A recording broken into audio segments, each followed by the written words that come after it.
Hello everyone, ನಾನು ಈ ಒಂದು ವಿಡಿಯೋದಲ್ಲಿ KCET ಅಪ್ಲಿಕೇಶನ್ ಫಾರ್ಮ್ ರಿಲೇಟೆಡ್ ನಿಮಗೆ ಡೌಟ್ ಇರ್ತಕ್ಕಂಥದ್ದನ್ನ ಈ ಒಂದು ವಿಡಿಯೋದಲ್ಲಿ ನಾನು ಕ್ಲಿಯರ್ ಮಾಡ್ತೀನಿ. SNQ ಕೋಟಾ ಬಗ್ಗೆ ಸಾಕಷ್ಟು ಜನ ಕೇಳ್ತಿದ್ದೀರಾ. ಅದು ಯಾವ ರೀತಿ ಅಪ್ಲೈ ಮಾಡಬೇಕು SNQ ಕೋಟಾಗೆ ಅಂತೆಲ್ಲ ಕೇಳ್ತಿದ್ದೀರಾ. ಅದ್ರ ಬಗ್ಗೆ ನಾನು ಕಂಪ್ಲೀಟಾಗಿ ಇನ್ಫಾರ್ಮೇಷನ್ನ ತಿಳಿಸ್ಕೊಡ್ತೀನಿ. ಮತ್ತು ಇನ್ಕಮ್ ಸರ್ಟಿಫಿಕೇಟ್ನ ಅಪ್ಲೈ ಮಾಡಿದಾದ್ಮೇಲಿಂದ ಅಪ್ಲಿಕೇಶನ್ ಫಾರ್ಮಲ್ಲಿ GM ಅಂತ ತೋರಿಸ್ತಿದೆ. ನಮ್ಮ ಕ್ಯಾಟಗರಿ 2A 3A 3B ಈ ರೀತಿ ಬೇರೆ ಬೇರೆ ಕ್ಯಾಟಗರಿ ಇದೆ. ಆದರೂ ಕೂಡ ಅಲ್ಲಿ GM ಅಂತ ತೋರಿಸ್ತಿದೆ. ಅದು ಯಾವ ರೀತಿ ಸರಿಪಡಿಸ್ಕೊಳ್ಬೇಕು ಅದ್ರ ಬಗ್ಗೆ ಕೇಳ್ತಿದ್ರೆ ಅದ್ರ ಬಗ್ಗೆನೂ ತಿಳಿಸ್ಕೊಡ್ತೇನೆ. ಮತ್ತು ಇವಾಗ ಅಗ್ರಿಕಲ್ಚರ್ ಪ್ರಾಕ್ಟಿಕಲ್ ಎಕ್ಸಾಮ್ ಏನು ನಡೆಯುತ್ತೆ ಅದು ಅಪ್ಲೈ ಮಾಡಿದಾಗ ಅಪ್ಲಿಕೇಶನ್ ಫಾರ್ಮಲ್ಲಿ ಯಾವ ರೀತಿ ಕಾಣಿಸುತ್ತೆ. ಮತ್ತು ನಮ್ಮ ಚಾನಲ್ಗೆ ಸಬ್ಸ್ಕ್ರೈಬ್ ಮಾಡ್ಕೊಳ್ಳಿ, ವಿಡಿಯೋಗೊಂದು ಲೈಕ್ ಮಾಡಿ, ಮತ್ತು ನಿಮ್ಗೇನಾದ್ರು ಡೌಟ್ ಇತ್ತಂದರೆ ಕಮೆಂಟ್ ಮಾಡಿ.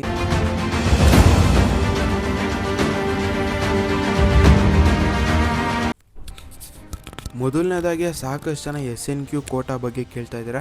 SNQ ಕೋಟಾ ಅಂದರೆ ಸೂಪರ್ ನ್ಯೂಮರರಿ ಕೋಟಾ ಅಂತ.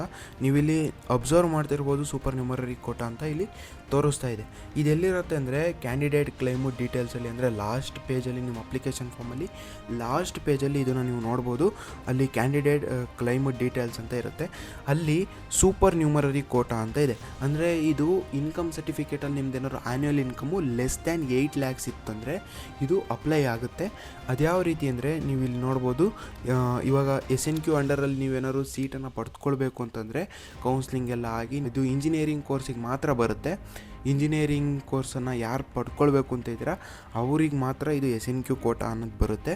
ಇದರಲ್ಲಿ ನೀವು ಅಂತ ಇಲ್ಲಿ ಶೋ ಮಾಡ್ತಿರುತ್ತೆ. ಯಾರಿಗೆಲ್ಲ annual income less than 8 lakhs ಇದೆಯೋ ಅವರಿಗೆ ಇದು ಅಪ್ಲೈ ಆಗುತ್ತೆ. ಅಂತ ತೋರಿಸ್ತಿದೆ ಅಂತಂದರೆ ಇದು ಆಟೋಮೆಟಿಕ್ಕಾಗಿ SNQ ಅಂಡರಲ್ಲಿ ನೀವು ಸೀಟನ್ನು ಪಡೆದುಕೊಳ್ಳೋಕ್ಕೆ ಎಲಿಜಿಬಲ್ ಇದ್ದೀರಾ ಅಂತ.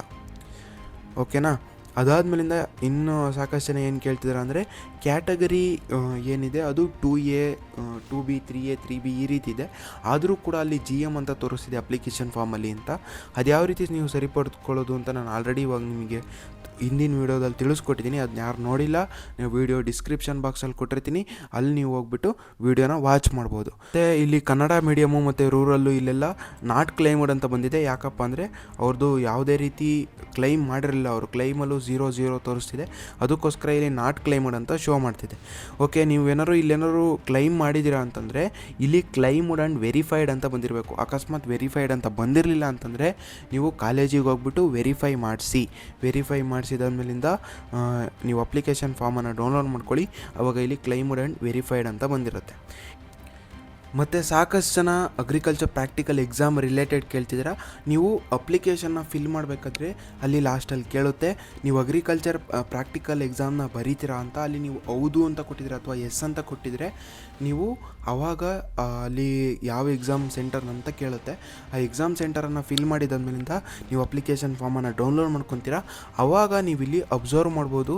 ಅಲ್ಲಿ ಈಗ ಅಗ್ರಿಕಲ್ಚರ್ ಎಕ್ಸಾಮ್ ಸೆಂಟರ್ ಏನಿದೆ ಅದು ಇಲ್ಲಿ ಶೋ ಮಾಡ್ತಿರುತ್ತೆ. ಇಲ್ಲೇನಾದ್ರು ಅದು ಶೋ ಮಾಡ್ತಿತ್ತಂದರೆ ನೀವು ಅಗ್ರಿಕಲ್ಚರ್ ಪ್ರಾಕ್ಟಿಕಲ್ ಎಕ್ಸಾಮಿಗೆ ಅಪ್ಲೈ ಮಾಡಿರೋದು ಸಕ್ಸಸ್ಫುಲ್ಲಾಗಿ ಆಗಿದೆ ಅಂತ.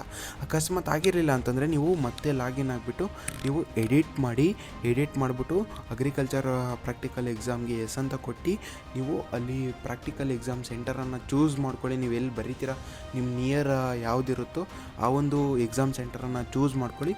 ನೀವು ಆವಾಗ ಎಲಿಜಿಬಲ್ ಇರುತ್ತೆ ಅಗ್ರಿಕಲ್ಚರ್ ಪ್ರಾಕ್ಟಿಕಲ್ ಎಕ್ಸಾಮನ್ನು ಬರೀಲಿಕ್ಕೆ. ಮತ್ತು ನೀವು ಅಪ್ಲೈಡ್ ಕೋರ್ಸಸಲ್ಲೂ ಸಹ ಅಷ್ಟೇ, ನೀವು PCMB ಬರೀಬೇಕಾ, PCB ಬರೀಬೇಕು, ಯಾರು ಬರೀಬೇಕು ಅಂತ ಸಾಕಷ್ಟು ಜನ ಕೇಳ್ತೀರಾ. PCM ಯಾರು ಬರೀಬೇಕು ಅಂತ. ಇವಾಗ ನೀವು ನೋಡಿ PCMB ಏನಾದ್ರು ಬರೆದಿದ್ದೀರಾ ಅಂತಂದರೆ ಇಲ್ಲಿ ಎಲ್ಲ ಕೋರ್ಸ್ಗಳಿಗೂ ನೀವು ಬರೆದಿರೋದ್ರಿಂದ ಎಲ್ಲ ಕೌನ್ಸ್ಲಿಂಗಿಗೂ ನೀವು ಎಲಿಜಿಬಲ್ ಇರ್ತೀರ.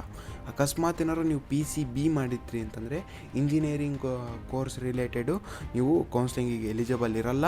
ಅದು ಬಿಟ್ಟು ಇನ್ನು ಮಿಕ್ಕಿದ ಕೋರ್ಸ್ಗಳಿಗೆ ಎಲಿಜಿಬಲ್ ಇರ್ತೀರ. ಅಕಸ್ಮಾತ್ ಏನಾದ್ರು ನೀವು PCM ನೀವು ಸೆಲೆಕ್ಟ್ ಮಾಡಿದ್ದೀರಾ ಅಂತಂದರೆ ನೀವು ಇಂಜಿನಿಯರಿಂಗ್ ಕೋರ್ಸ್ ರಿಲೇಟೆಡ್ ಕೋರ್ಸ್ಗಳು ಏನಿರ್ತಾವೋ ಅದಕ್ಕೆ ಮಾತ್ರ ಎಲಿಜಿಬಲ್ ಇರ್ತೀರ. ಓಕೆನಾ? ಇನ್ನೇನಾದ್ರು ನೀಟ್ ಏನಾದ್ರು ನೀವು ಬರೀತಿದ್ದಂತಂದರೆ ಇಲ್ಲಿ ನೀಟ್ UGಗೆ ಅಲ್ಲಿ ಎಸ್ ಅಂತ ಕೊಡಿ, ಅವಾಗ ಇಲ್ಲಿ ಶೋ ಮಾಡುತ್ತೆ. ಇನ್ನೇನಾದರೂ ನಾಟ ಬರೀತಿದ್ರೆ ಇಲ್ಲಿ ಎಸ್ ಅಂತ ಕೊಡಿ. ಮತ್ತು ಇನ್ನೇನಾದರೂ ಡೌಟ್ ಇತ್ತಂದರೆ ಕಮೆಂಟ್ ಮಾಡಿ, ವಿಡಿಯೋಗೊಂದು ಲೈಕ್ ಮಾಡಿ, ನಮ್ಮ ಚಾನಲಿಗೆ ಸಬ್ಸ್ಕ್ರೈಬ್ ಮಾಡ್ಕೊಳ್ಳಿ. ಇದೇ ರೀತಿ ಸಾಕಷ್ಟು ಅಪ್ಡೇಟ್ಸ್ಗಳನ್ನ ಕೊಡ್ತಾ ಹೋಗ್ತೀವಿ. ಕೌನ್ಸ್ಲಿಂಗ್ ರಿಲೇಟೆಡ್ ಆಗಿರ್ಬೋದು, ಅದಕ್ಕೋಸ್ಕರ ನಮ್ಮ ಚಾನಲಿಗೆ ಸಬ್ಸ್ಕ್ರೈಬ್ ಮಾಡ್ಕೊಳ್ಳಿ. ಇನ್ಯಾರು ವಿಡಿಯೋಗೆ ಲೈಕ್ ಮಾಡಿಲ್ಲ ಲೈಕ್ ಮಾಡಿ. ಮತ್ತು ಮುಂದಿನ ವೀಡಿಯೋದಲ್ಲಿ ಸಿಗೋಣ. ಅಲ್ಲಿವರೆಗೂ ಟೇಕ್ ಕೇರ್, ಬಾಯ್.